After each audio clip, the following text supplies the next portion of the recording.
세상에 떠도는 기묘한 괴담들. 첫 번째 이야기. 경북 문경시의 탄광촌에서 실제로 겪었던 실화 괴담. 저는 경상북도 문경시 태봉사택이라는 조그마한 마을에서 태어났습니다. 그 마을은 마을 주민들 대부분이 광부인 탄광촌이었죠. 외부와는 철저히 단절된 마을이었습니다. 슈퍼도 한 개밖에 없고 공중전화도 한 개, 가로등마저 한 개밖에 없는 아주 외진 마을이었습니다. 시내로 나가려면 마을 밖으로 나가서 큰 길이 있는 곳으로 가야 하는데 가는 길에 강이 하나 있습니다. 다리를 건너면 1차선 도로가 있어요. 그 뒤로는 기찻길이고요. 시골 아이들이 다들 그렇듯 여름이 되면 항상 그 강에서 친구들과 놀곤 했습니다.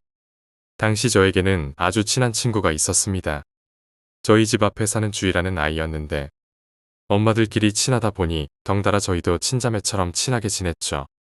그렇게 지내다 10살이 되던 해 저희 집은 서울로 이사를 가게 되었습니다. 물론 그 친구와도 울면서 이별을 했죠. 저는 꼭 다시 만나러 오겠다고 약속했습니다. 서울로 이사를 가고 3년 뒤 초등학교 6학년이 되던 해 여름방학, 저는 부모님을 조르고 졸라서 고향으로 가게 되었습니다. 친구들을 만날 생각에 마냥 들떠 있었죠. 문경에서 내려서 버스를 타고 마을 입구 다리에 도착한 저는 콧노래를 흥얼거리며 달려갔습니다. 그때 강에서 놀고 있는 아이들이 보였습니다. 대부분 모르는 아이였지만 신나게 놀고 있는 갈색머리 아이는 분명 주희였습니다. 저는 너무 반가운 나머지 가파른 길을 뛰어내려갔습니다. 그런데 분명히 놀고 있었던 아이들이 없어진 겁니다. 그때 엄마가 다급한 목소리로 절 부르며 따라오시더라고요. 등을 때리며 이게 뭐하는 짓이냐고 그러셨죠. 전 엄마에게 엄마, 여기 주희 못 봤어? 라고 물었지만 엄마는 아무것도 없는데 무슨 소리니? 빨리 마을로 가자 라고 하실 뿐이었습니다. 마을에 도착한 저는 친구들과 반가운 재회를 했고 곧바로 주희를 찾았습니다. 하지만 친구들은 얼굴이 어두워지더라고요. 곧이어 친구들이 들려준 이야기는 충격적이었습니다. 3년 전 주희는 진영이라는 아이와 시내를 다녀오다 마을 앞 도로에서 트럭에 치였다는 것이었습니다. 다행히 진영이는 다리만 다쳤지만 주희는 그 자리에서 즉사했다고 합니다. 마을은 난리가 났고 주희 할머니는 그 일로 정신이 이상해지셔서 죽은 주희의 허파를 봉지에 넣어 집 앞에 매달아두는 지경이었답니다. 그때부터 주희의 가족들은 점점 다른 주민들과 멀어져 갔고 결국 1년 뒤 어딘가로 이사를 갔다고 합니다. 주희가 살던 집은 아무도 살지 않는 폐가가 되어버렸고요. 그 이야기를 듣고 정말 많이 울었습니다. 시간이 흘러 예전에 제가 살던 그 마을은 아예 폐촌이 되어 이제는 아무도 살지 않는 곳이 되어버렸습니다. 하지만 아직도 그곳을 떠올리노라면 주희가 생각납니다. 그때 보았던 주희는 3년 전 내 약속을 기억하고 마중을 나왔던 걸까요? 두 번째 이야기, 역병. 친구가 대학교에 다닐 적에 답사를 갔다가 들었던 이야기입니다. 당시 친구는 진주 쪽의 다른 친구 몇 명과 함께 교수님을 따라가게 되었다고 합니다. 그리 크지는 않은 마을이었지만 친구 일행은 마을 노인정에 들어가 노인분들의 이야기를 녹취하게 되었습니다. 보통 노인정에서 녹취를 하면 그 마을에서 옛날부터 내려오는 이야기나 유래, 선왕당이나 장승, 하다못해 산이나 저수지에 얽힌 이야기들을 들을 수 있습니다. 대학에서 민속학 연구를 하고 있다면 많은 이야기를 들을 수 있었기에 그보다 더 좋은 기회도 없는 셈이지요. 하지만 어째서인지 그 마을 분들은 이야기를 꺼리셨습니다. 대부분의 취록은 학생들 단계에서 끝나기 마련이었지만 결국 그날은 시간이 너무 오래 걸려 교수님이 직접 나서서 부탁하셨다고 합니다. 그러자 마을 어르신 중 흰 수염을 길게 기르신 한 분이 머뭇거리며 입을 여셨다고 합니다. 그것은 오래전에 이 마을 근처에서 목격되던 것에 관한 이야기였습니다. 새마을운동과 농촌 개량 운동이 본격적으로 진행되기 전에 아직 지붕이 슬레이트가 아니라 기와나 초가집으로 이루어질 무렵이었다고 합니다. 지금은 1차선 도로가 있는 마을 어귀에는 본디 갈림길이 있어서 왼쪽 길은 산속으로 오른쪽 길은 마을로 가는 길이었다고 합니다. 길은 옛날부터 내려오는 길은 아니었고 할아버지의 할아버지 때 만들어진 것이었다고 합니다. 그런데 그 어귀는 대낮에도 나무들이 무성하고 길게 금줄이 쳐진 데다 어두컴컴해서 혼자는 다니지도 못할 정도로 오싹했다고 합니다. 오죽하면 들짐승들조차 나다니지 않을 정도였다고 합니다. 그렇기 때문에 마을 어른들도 아이들에게 그곳을 지나갈 때는 혼자서 다니면 절대 안 된다고 신신당부하셨다고 합니다. 그 이유는 바로 대낮에도 출몰하는 그것에 대한 공포 때문이었습니다. 그것이 귀신인지 도깨비인지는 알 수 없다고 합니다. 하지만 가끔 심한 악취가 나며 벌레조차 울지 않을 때가 오는데 그때는 정말 조심해야 한다는 것이었습니다. 이야기를 해주신 할아버지가 이 이야기를 처음 들었던 것은 이승만 대통령이 권좌에서 물러날 무렵이었다고 합니다. 마을 어르신들의 당부를 한낱 헛된 것으로 생각하던 할아버지는 동네 젊은이들과 내기를 하셨다고 합니다. 그래서 읍내에서 다른 이들이 시국에 관한 이야기를 나눌 때 혼자 빠져나와 집에 따로 가셨다는 것입니다. 친구들은 먼저 집으로 갔고 잠시 읍내에서 머물다 출발한 할아버지는 마침내 마을 어귀까지 오셨다고 합니다. 처음으로 혼자 마을 어귀를 지나가는 것이었기에 많이 긴장했지만 아무 일도 없었다고 합니다. 그래서 할아버지는 의기양양하게 발걸음을 재촉하셨습니다. 그런데 그때 갑자기 뒤쪽에서 바람결을 따라 이상한 악취가 풍기기 시작했습니다. 하지만 할아버지는 누가 밭에 퇴비라도 삭히나 보다 생각하셨습니다. 그런데 갑자기 등골이 오싹해지는 것이었습니다. 그리고 분명히 등 뒤에 무엇인가가 있다는 것이 느껴졌다고 합니다.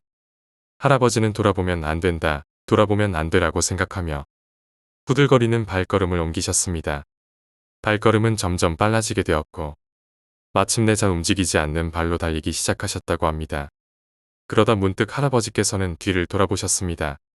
뒤쪽에서는 마을로 나 있던 길의 바깥쪽 풀숲에서 무엇인가가 마구 쫓아오고 있었습니다.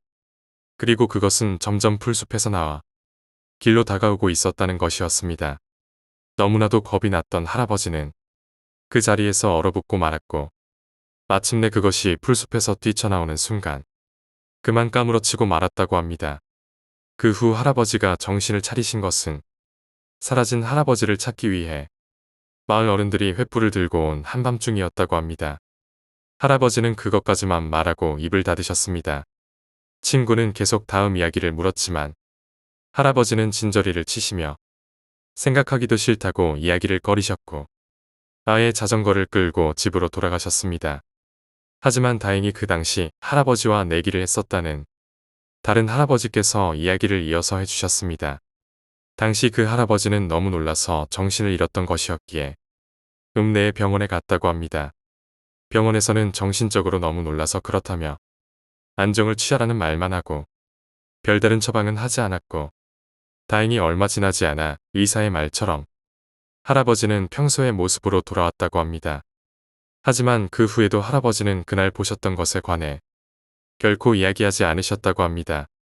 그리고 세월이 흘러 새마을 운동으로 신장로가 나고 1차선이기는 해도 포장된 도로가 깔리면서 마을 어귀의 갈림길이 사라지자 가장 속 시원해하던 것은 바로 그 할아버지였다고 합니다.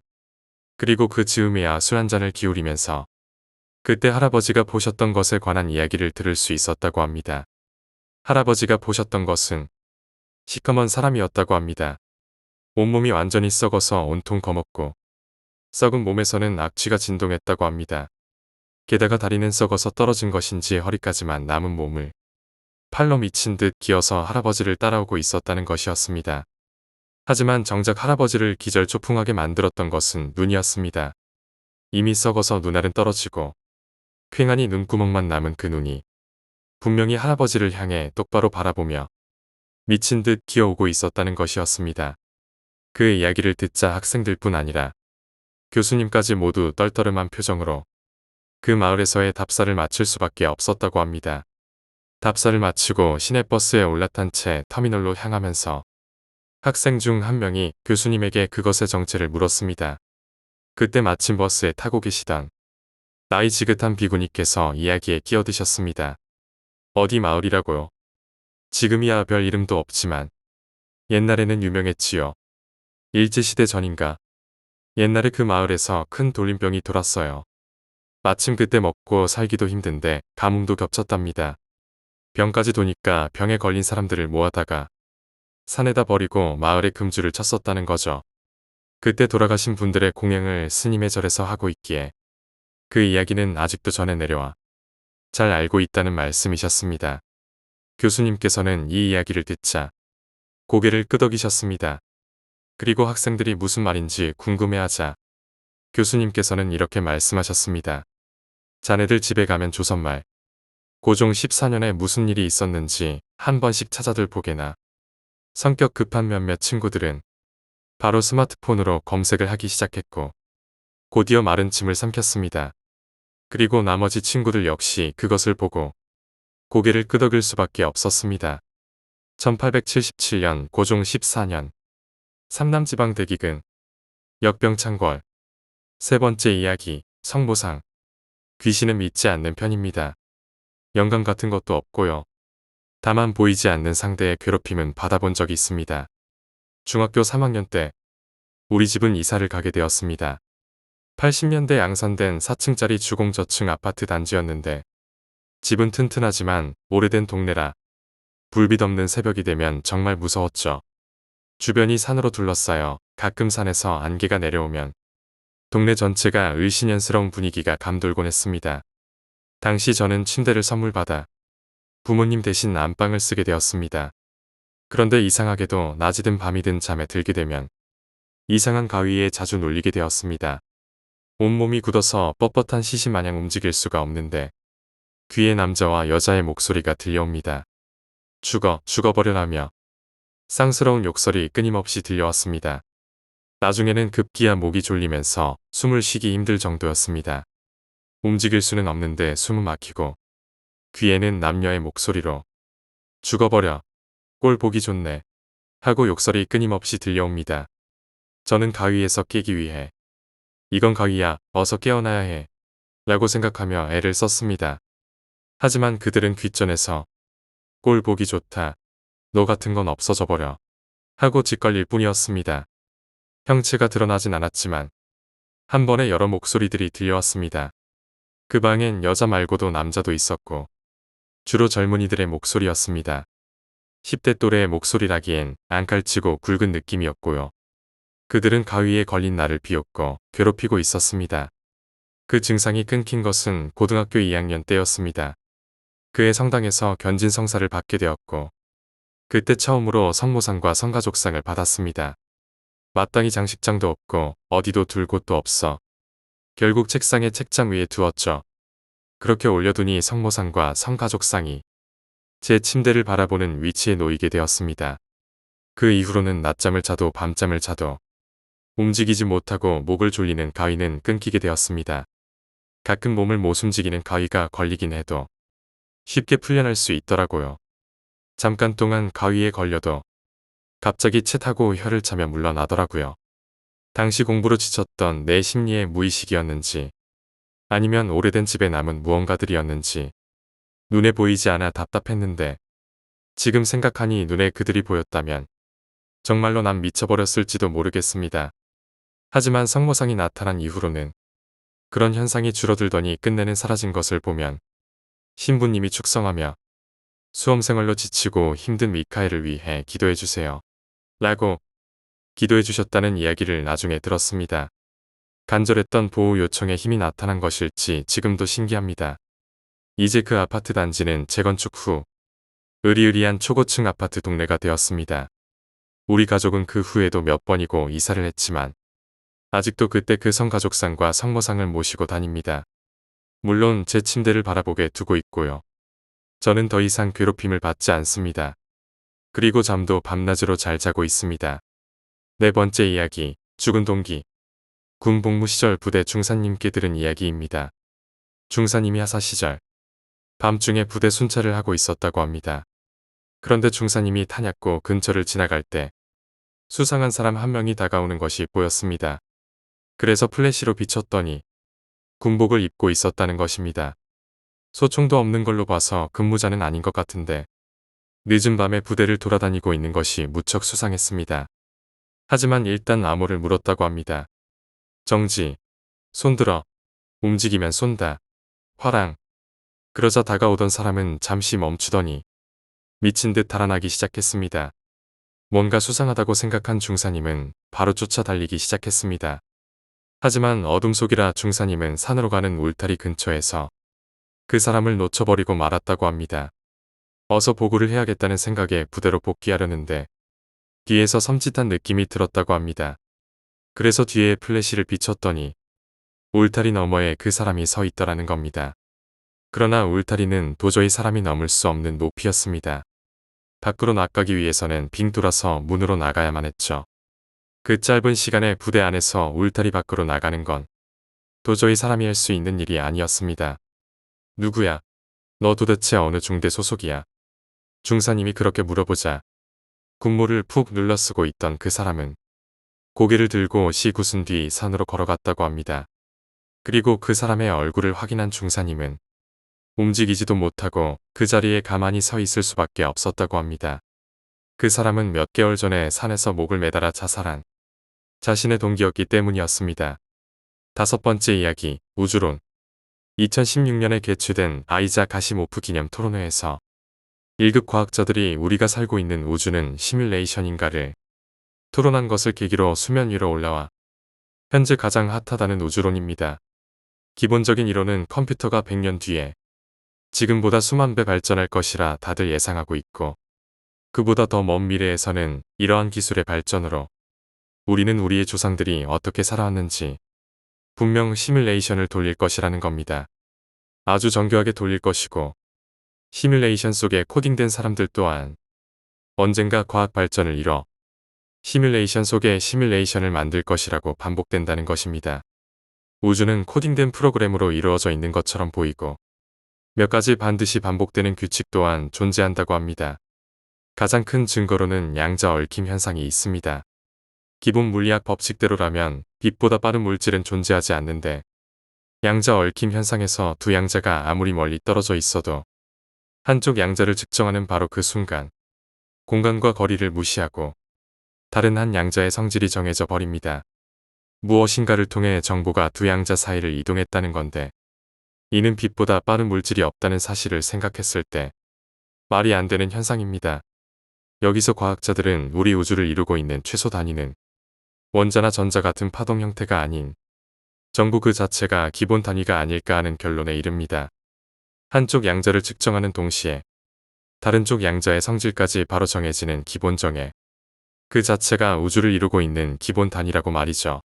그 유명한 관찰자 효과 역시 이를 증명하는 증거입니다.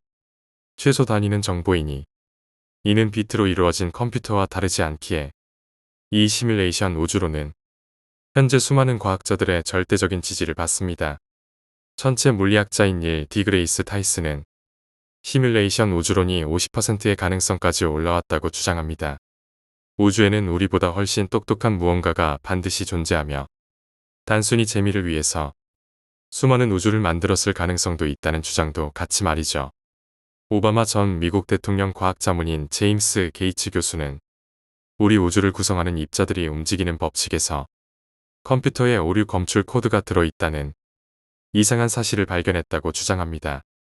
많은 과학자들의 공통된 의견은 우주가 마치 컴퓨터로 코딩한 듯한 정확하고 정교한 수학 법칙에 기반하고 있다는 사실입니다. 이 시뮬레이션 속에 코딩된 함수일 가능성이 높다는 것입니다. 철학적으로도 플라톤이 가능성을 제기하였고 옥스포드 교수인 닉 보스트롬 역시 세 개의 가설을 세웁니다. 첫 번째로 문명이 발전함에 따라 문명은 언젠가 인공의식이 포함된 컴퓨터 시뮬레이션을 구축할 것이다. 두 번째로 그러한 문명은 이런 시뮬레이션들을 연구나 오락의 목적으로 수십억 수백억 개를 실행시킬 것이다. 세 번째로 시뮬레이션 내 개체들은 그들이 실세계라고 생각하는 곳에서 생활할 것이다. 닉 보스트롬은 여기서 두 가지 경우의 수를 정하게 됩니다. 첫 번째, 우리는 시뮬레이션을 개발할 수 있는 능력을 손에 쥐게 될 실세계에 살고 있다. 두 번째, 우리는 수십억 수백억 개의 우리가 실세계라고 여기는 시뮬레이션 속에서 살고 있다. 세 가지의 가설이 참이라고 가정했을 때 명백하게 이번인 시뮬레이션 속에 살고 있는 것이라고 닉 보스트롬 교수는 주장합니다. 과연 이것이 맞을지 틀릴지 궁금하네요. 우리는 죽을 때까지 결과를 볼 수 없다는 게 아쉽습니다. 여섯 번째 이야기, 물 위의 여자. 제 친구가 오래전에 겪은 일이랍니다. 친구는 공부는 못하는데 체격이 좋아. 체대를 가려고 체육관을 다니고 있었습니다. 그 체육관에서 여름이 되자 피서를 겸해 체육관 애들끼리 계곡에 놀러 갔다고 합니다. 점심 즈음 도착해서 하루 종일 잘 놀고 저녁을 먹었습니다. 친구는 당시 고등학생이긴 했지만 저녁을 먹은 후 선배들과 모여 술을 마셨다고 합니다. 그리고는 텐트에서 골아 떨어졌죠. 한참을 자다 보니 소변이 마렵더라고요. 잠결에 일어나 밖으로 나와 소변을 보고 텐트로 돌아가려는데 물가에 누군가 있는 게 보였습니다. 비몽사몽한 채로 물가를 봤는데 물 위에 웬 여자가 서 있더라고요.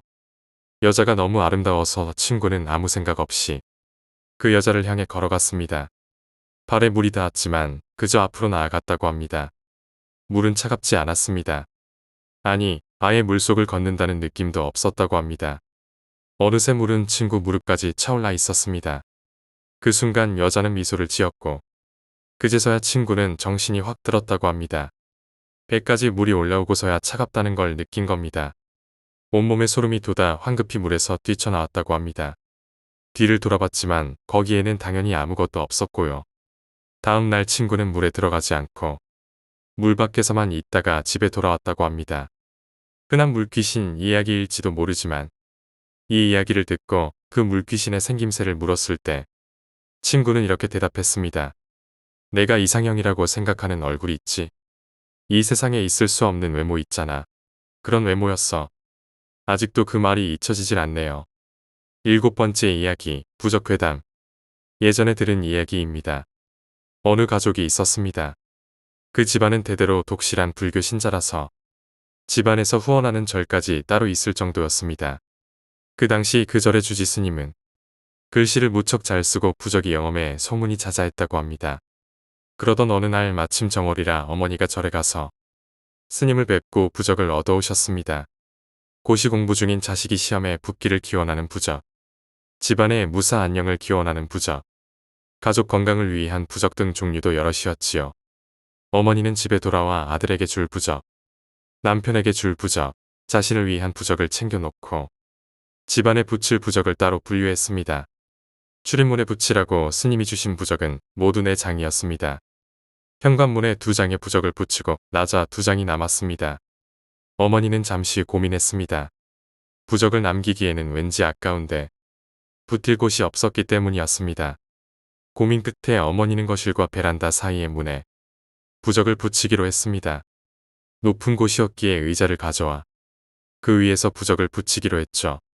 그런데 한 장을 붙이고 남은 한 장도 마저 붙이려는 순간 갑자기 의자가 갸우뚱거리더니 베란다 쪽의 의자 다리가 부러지고 말았습니다. 어머니는 베란다 쪽으로 크게 넘어지셨지만 다행히도 화초에만 부딪혔을 뿐이었습니다. 집이 고층이었기에 만약 떨어졌다면 큰일이 났겠지만 다행히 팔만 다치고 끝났습니다. 큰 부상은 아니었지만 어머니는 크게 놀라 그 후 며칠 동안 악몽을 꾸셨다고 합니다. 그리고 얼마 뒤 절에 볼 일이 생겨 어머니는 다시 절을 찾으셨습니다. 스님을 뵙고 이런저런 이야기를 하던 도중 어머니는 이전에 있었던 일을 스님께 들려드렸습니다. 스님께서는 깜짝 놀라면서 말씀하셨습니다. 큰일 날 뻔하셨습니다. 아직도 베란다에 부적이 붙어 있으면 집에 가자마자 떼세요. 정말 위험합니다. 문은 오가는 문이 있으면 족합니다. 굳이 따로 나가는 문을 만들지 마세요. 따로 나가는 문을 만드는 순간 귀문이 되어 귀신들이 들락날락 한다고 하네요. 8번째 이야기, 시선. 서울에 살던 저는 중학교 2학년 때 분당으로 이사했습니다. 그리고 그곳에서 학원에 다니게 되었죠. 학원은 10시에 끝나서 학원 버스를 타고 집 근처에 내리면 대개 10시 반 즈음이었습니다. 기사님이 집 앞까지 오면 차를 돌리기 힘들다고 하셔서 집에서 2~300m 정도 떨어진 곳에 내려주곤 하셨죠. 왼쪽 길은 차가 다니는 큰 길이고 가운데 길은 큰 길과 똑같은 방향으로 쭉 이어질 뿐인 골목길입니다. 두 길은 끝에 가면 다시 이어지고 두 길 사이에는 나무가 빽빽해서 서로가 잘 보이지 않습니다. 전 두 길 중에서 늘 가운데 길로만 다녔습니다. 당시 큰 길에 있는 다리 밑에서 살인사건이 있었다는 소문 때문에 아무래도 꺼림칙하더라고요. 그런데 언제부터인가 그 길을 지날 때마다 시선 같은 게 느껴지기 시작했습니다. 뒤통수 부근에 약하게 저를 쳐다보는 느낌이 드는 것입니다. 누군가가 있는 건가 싶어서 돌아보면 아무도 없습니다. 그럼 전 다시 돌아서서 가지만 곧 다시 그 느낌이 듭니다. 길이 끝나는 곳까지 계속 그 느낌은 따라왔습니다. 하지만 그 느낌도 곧 익숙해지고 그냥 그러려니 하고 계속 그 길로 다니게 되었습니다. 다시 위화감을 느낀 건 느낌의 강도가 달라지면서입니다. 마치 점점 가까이 다가오는 것처럼 그 느낌이 점점 강해지는 것입니다. 제가 느끼고 있는 와중에 점점 다가오는 것이 아니라 어제가 100m 밖에서 보고 있었다면 오늘은 95m 밖에서 보는 식으로 말입니다. 하루하루 조금씩 그러나 확실하게 느낌은 점점 강해졌습니다. 그리고 결국에는 제 뒤통수의 바로 뒤에 얼굴이 있다고 밖에 생각이 되지 않을 정도로 강하게 느낌이 왔습니다. 이젠 돌아볼 수조차 없을 정도였습니다. 돌아보면 너무나 확실하게 뭔가가 얼굴을 들이밀고 있을 것 같았기에 저는 돌아보지 않은 채로 모른 척 길이 빨리 끝나기만을 바라며 걸었습니다. 그리고 다음날 저는 또다시 그 길로 갔습니다. 대체 무슨 생각이었는지는 모르겠습니다. 습관이었는지 아니면 지금까지 아무 일도 없었다는 아니란 생각인지 다시 머리 뒤에 닿을 듯한 시선을 느끼며 길을 나아갔습니다. 이미 더는 가까워질 수 없을 정도의 시선을 느끼던 찰나 잡힌다라는 생각이 들었습니다. 비명을 지르며 달렸습니다. 아마 살면서 가장 빨리 달린 것 같습니다. 천식으로 인해 운동을 하면 금방 천식 발작을 일으켰지만 그런 걸 신경 쓸 겨를이 없었습니다. 언덕을 달려 올라가 빌라 현관으로 뛰어들었습니다. 다들 아시겠지만 계단을 올라가려면 층계참에 올라서서 몸을 돌려야만 하죠. 그리고 그렇게 몸을 돌리는 순간 현관 앞에 뭔가 하얀 형상이 우두커니 서 있는 게 보였습니다. 다시 한번 비명을 지르며 올라갔고 그 이후로는 다행히 아무 일도 없었습니다. 어머니는 얘기를 듣고 딱 한마디만 하셨습니다. 귀신이란 건 보지 않으려 하면 보이지 않는 거란다. 그 뒤로 다시는 그 길로 가지 않았습니다. 항상 큰 길로만 다녔지요. 그 두 길 사이에는 나무를 키워서 양쪽이 서로 잘 안 보여서 그런지 시선도 느껴지지 않았습니다. 딱 한 군데의 중간에 있는 계단을 지날 때면 양쪽이 서로 잘 보여서 그런지 여전히 시선이 느껴졌지만요. 9번째 이야기, 무당의 굿. 저희 외갓집 옆에 방앗간이 있었는데 그 집에는 아들이 셋 있었습니다. 그런데 그중 한 명이 불의의 사고로 세상을 떠났다고 합니다. 그 방앗간 집과 외갓집은 친하게 지냈던 때다 돌아가신 분 역시 어머니와 같은 동네에서 자라 안면이 있었던 때문인지 외갓집 식구들은 그 집안의 사고를 안타까워하시며 도와드렸죠. 저나 동생은 그저 놀러가면 떡을 바리바리 싸주시기에 그저 좋아할 뿐이었지만요. 여러 사람들이 빈소리로나마 아들들이 장성해서 큰 걱정은 없겠다고 위로했지만 돌아가신 분이 가업을 잇겠다며 하던 일을 그만두고 내려오셨던 효성 깊은 분이라 방앗간집 할머니나 주위 분들의 상심은 매우 컸습니다. 그런데 그 집 상을 치르고 얼마 뒤 부모님은 또다시 외갓집으로 가게 되었습니다. 저와 동생은 어렸기 때문에 같이 따라갔죠. 아버지께서 일을 마치고 오신 후에 출발했기 때문에 외갓집에 도착했을 때는 이미 저녁 무렵이었습니다. 차에서 내리니 이미 구판이 한창이었습니다. 외갓집에 큰 형이나 누나들도 있었고 동생들도 멀리서 구경하기에 저도 거기 끼어서 구경하기 시작했죠. 그곳에서 굿을 보는데 이상한 일이 일어났습니다. 보통 굿을 하다 보면 혼 건지기라며 쟁반에 받아놓은 물에서 머리카락을 건지는 것을 하지 않습니까? 그것을 매개로 하여 접신을 한다고 하고요. 그런데 무당이 계속 실패하면서 머리카락을 건지지 못하는 것입니다. 주변에서는 수군대기 시작했죠. 무당이 영험하지 않은 게야. 계속 안 건져지는데 어쩌대요. 그 무당분도 이를 악물고 머리카락을 건져내려 하는 듯 했지만 결국 머리카락은 건져지지 않았습니다. 무당분은 고개를 갸우뚱거리며 이런 일은 처음이라고 말씀하셨습니다. 그리고 한참 후에 그 무당분이 부른 다른 무당분이 오셨습니다. 그리고 나서도 꽤 오랜 시간을 허비했던 것으로 기억합니다. 시간은 어느새 한밤중이 다 되었고 마을 사람 대부분은 귀가해서 자리에 남은 것은 친지와 이웃, 친구분들 정도였습니다. 저를 포함한 아이들은 어서 들어가 자라고 쫓겨났고요.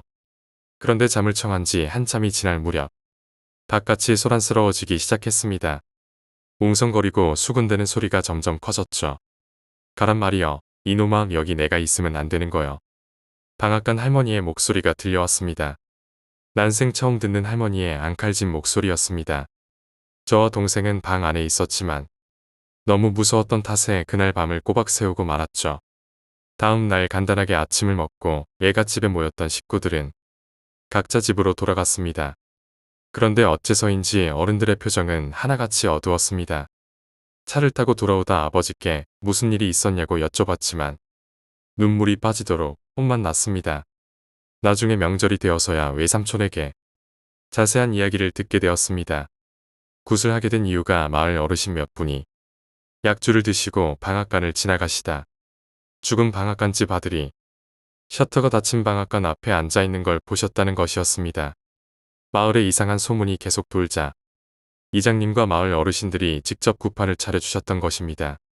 제가 봤던 굿이 바로 그 굿이었던 거죠. 그리고 그날 다른 무당이 와서 한참을 헤매다 갑자기 병풍 뒤를 가리키며 뭐라 알아들을 수 없는 이상한 말을 외쳤다고 합니다. 그래서 다들 병풍 쪽을 바라보았는데 그 와중에 몇몇 분이 병풍 뒤 방앗간 구석에 울면서 서 있는 죽은 방앗간집 아들을 봤다는 겁니다. 역시 그 모습을 보셨던 방앗간집 할머니는 대성통곡을 하면서 이젠 저승길로 가라며 아들에게 소리치셨던 겁니다. 그 이후의 이야기는 저도 듣지를 못해서 지금도 잘 모릅니다. 다행히 굿을 한 이후로는 그분의 혼령이 나타나지 않는다고 합니다. 방앗간집은 그 후로도 계속 할머니께서 하시다가 지금은 돌아가신 그분의 동생이 물려받았다고 하는데 이사를 가서 명절 때가 아니면 자주 찾아가지는 못하고 있습니다.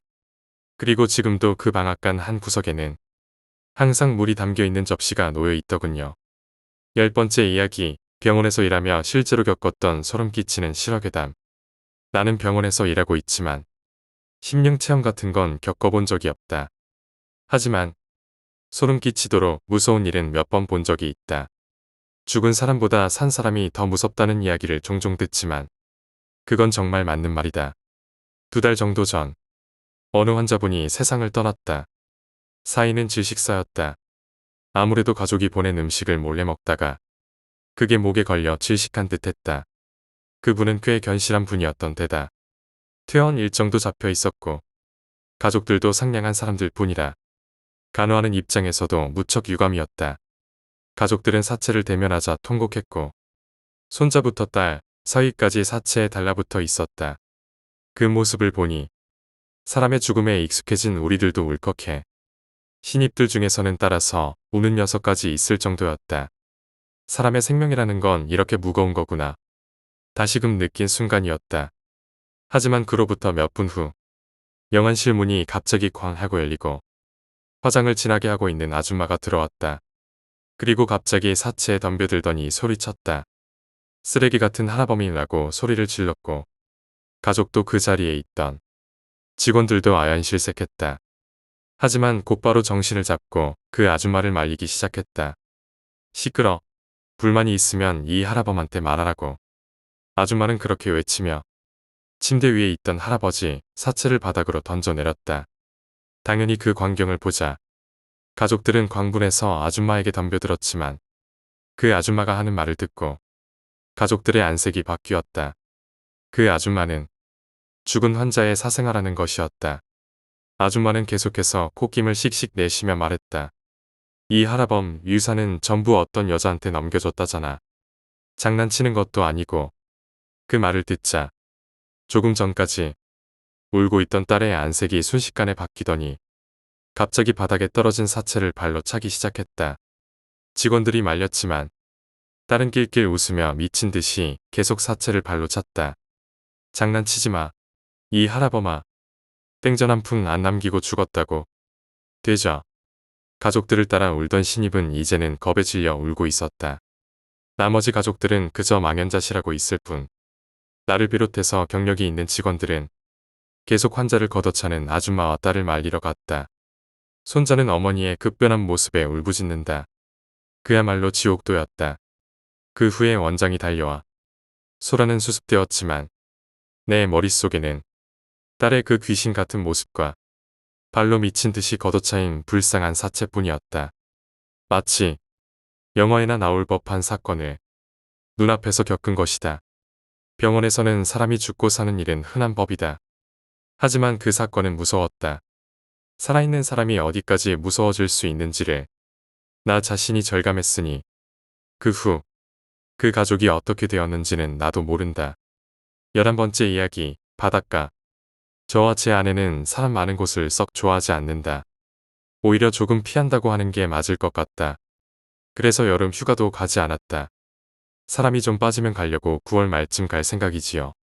며칠 전 그날 밤도 집에서 한가로운 시간을 보내던 중 아내가 해수욕장에 가보고 싶다고 했다. 밤마실은 좋지요. 집에서 해수욕장이 꽤 거리가 있다는 것만 빼면 말이다. 그래도 아내가 가고 싶다 하니 주섬주섬 못 챙겨 입고 딸 아이를 카시트에 태우고 길을 나섰다. 날이 더운데도 그날은 해수욕장에 사람이 별로 없었다. 드문드문 있는 정도였지요. 딸을 안고 아내의 손을 잡고 백사장을 걷던 제 눈에 잔치국수 2,900원이라는 팻말이 보였다. 면 음식을 굉장히 좋아하는 저로서는 그냥 보아 넘길 수 없는 팻말이었다. 게다가 사람이 가장 배고픔을 느끼는 자정 무렵의 시간. 황급히 아내에게 차에서 지갑을 가져다 달라고 부탁했다. 전 딸을 안고 있으니 움직이기가 힘들었고요. 잠시 동안의 실랑이 끝에 아내는 같이 가면 될 일을 그러겠다며 입이 대빨 나와서 지갑을 가지러 갔다. 문제는 그때부터였다. 그 이후에 기억이 없다. 아내가 차에 지갑을 가지러 가고 나서 땀을 식히려 평상에 앉았던 기억은 나는데 그 뒤에 기억이 안 된다. 아무리 생각해봐도 생각나는 거라면 어느 순간 제 품에 잘 안겨있던 딸 아이가 벼락 맞은 것 마냥 거세게 울기 시작했고 그 순간 번뜩 정신이 들었다는 것이다. 제 딸 아이는 집에서는 놀기도 잘 놀고 장난기도 많지만 밖에 나오면 순둥이이다. 잘 울지 않는다. 근데 그런 나이가 벼락 맞은 마냥 울어 저지르는 통에 제가 정신이 들었고 정신이 들었을 때는 제 무릎 가까이 바닷물이 찰랑거리고 있었다. 라이벌의 바닷물이 닿아서 울지 않았을까.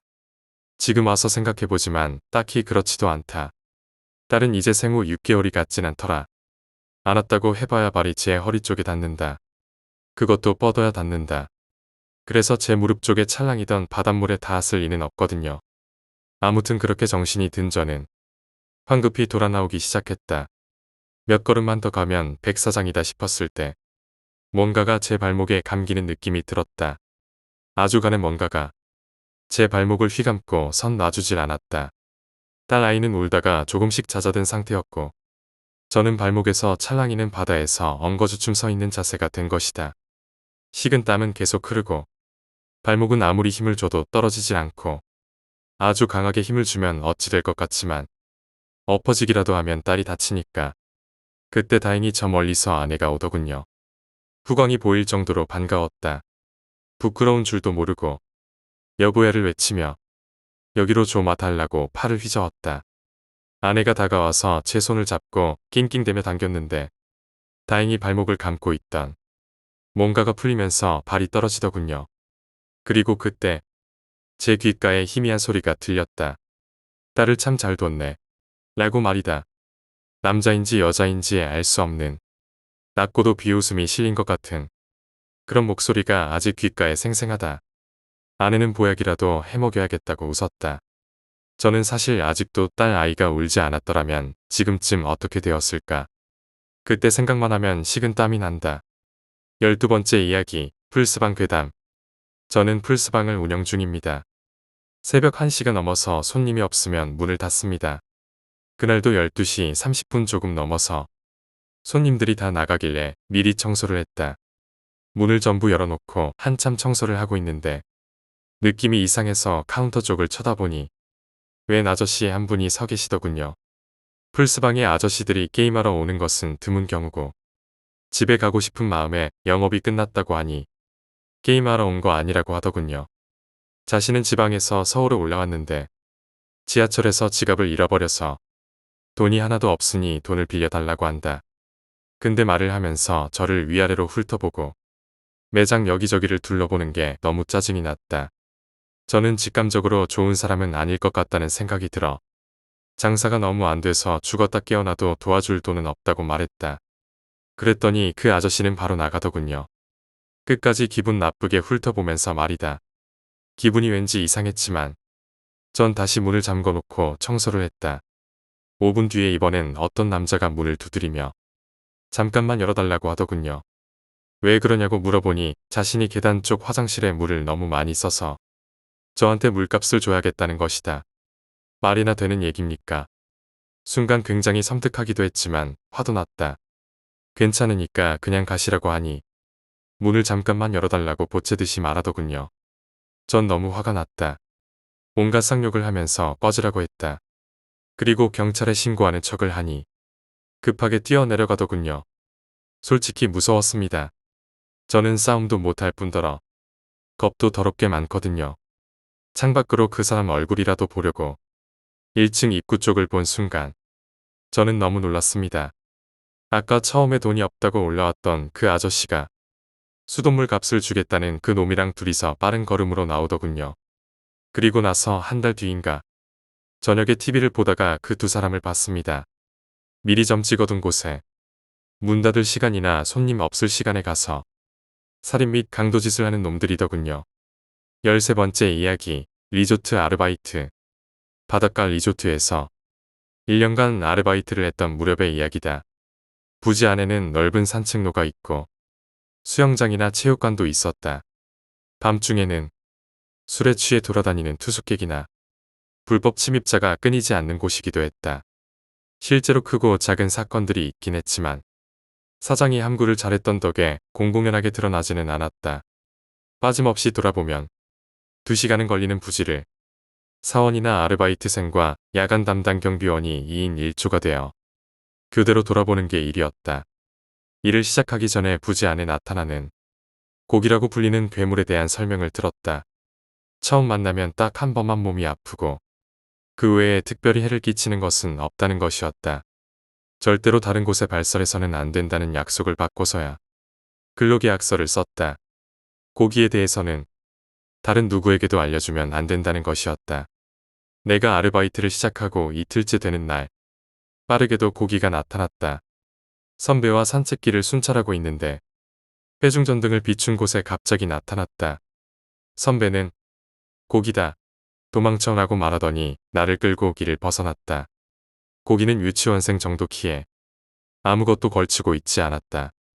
살색 그대로 엄청 땅딸만한 꼴을 하고 있었다. 머리와 목, 몸통의 경계가 애매한 데다 피부가 덜렁덜렁하게 늘어나 있어서 눈도 코도 어딘지에 알 수가 없었다. 겨우 입 같은 건 보였지만 사람으로 치면 배가 있을 곳쯤에 있어서 보기만 해도 이상했다. 손발은 확실히 달려 있었지만 너무 짧아서 팔꿈치와 무릎에 구별이 가지 않았다. 그런 모습으로 아장아장 천천히 걷고 있었다. 우리들의 존재를 알아차린 듯 스쳐 지나가면 언뜻 쳐다본 것도 같았다. 하지만 그대로 지나갔다. 이상하리만치 달콤한 냄새가 났다. 선배는 저게 고기야. 너는 내일부터 들어눕겠구나. 라고 웃으면서 말했다. 날이 밝자 선배는 곧바로 주임에게 연락을 넣었다. 나는 사흘간 일을 빼고 휴가를 얻었다. 아침에 집에 돌아오자 낮부터 심한 발열과 설사가 일어나 이틀 동안 아무것도 먹지 못하고 드러누웠다. 소문은 사실이었다. 냉정해진 뒤에 내가 제일 두려웠던 것은 미확인 바이러스라도 감염된 것은 아닌가 하는 생각이었다. 나중에 병원에서 검사를 받았지만 아무 문제도 없었다. 아르바이트는 예정대로 1년간 계속했지만 고기를 본 것은 그때 한 번뿐이었다. 그 리조트에서 일하는 사람들 사이에서는 다들 당연한 듯한 분위기였지만 내게는 무척 소름 끼치는 일이었다. 14번째 이야기, 지름길. 지난번 술자리에서 친구에게 들은 이야기입니다. 친구가 어릴 적 여름에 동생이랑 시골 할머니 댁에 놀러 갔었답니다. 다들 그러듯이 시골에서 신나게 놀고 계곡에서 물놀이도 하고 즐거운 시간을 보냈다더군요. 그러다 해가 지고 저녁이 되어 식사를 하고 도란도란 이야기를 나누는데 할머니께서 문득 말씀하시더랍니다. 절대 밤에 읍내로 나가면 안 된다. 라고 말씀하셨고 할머니의 얼굴은 무척 진지했다고 합니다. 할머니 댁은 하도 시골이라 가게까지는 자전거를 타고 30분은 나가야 했다. 시골길이라 가로등 하나 없어 칠흑같이 깜깜했고요. 친구는 할머니가 아무 이유 없이 그렇게만 말씀하셔서 조금 이상하다 싶었지만 어두우니까 위험해서 그런가 보다 했답니다. 너무나도 진지한 할머니의 태도가 조금 무섭기도 했고요. 그리고 방에 들어가 잘 준비를 하는데 새벽 1시쯤이 될 무렵 갑자기 동생이 아이스크림이 먹고 싶다고 칭얼대기 시작했다. 할머니의 신신당부가 떠오르긴 했지만 기묘하게 친구도 갑자기 아이스크림이 몹시 땡겼다네요. 그래서 결국 친구는 동생과 각각 자전거를 타고 읍내로 나가 편의점에서 아이스크림을 사 먹었다고 합니다. 다시 집에 돌아오려고 자전거를 타고 돌아오는 길이었습니다. 갑자기 동생이 이런 말을 하더랍니다. 형, 저기로 가면 지름길이야. 동생이 가리킨 쪽을 보니 어두컴컴해서 잘 보이지가 않았습니다. 왠지 그쪽으로는 가고 싶지 않았다고 합니다. 그냥 왔던 길로 돌아가자. 그렇게 말하고 앞으로 나아가는데 뒤에 있는 줄만 알았던 동생이 앞에서 자전거를 타고 달려가고 있더랍니다. 친구는 등골이 오싹해지더랍니다.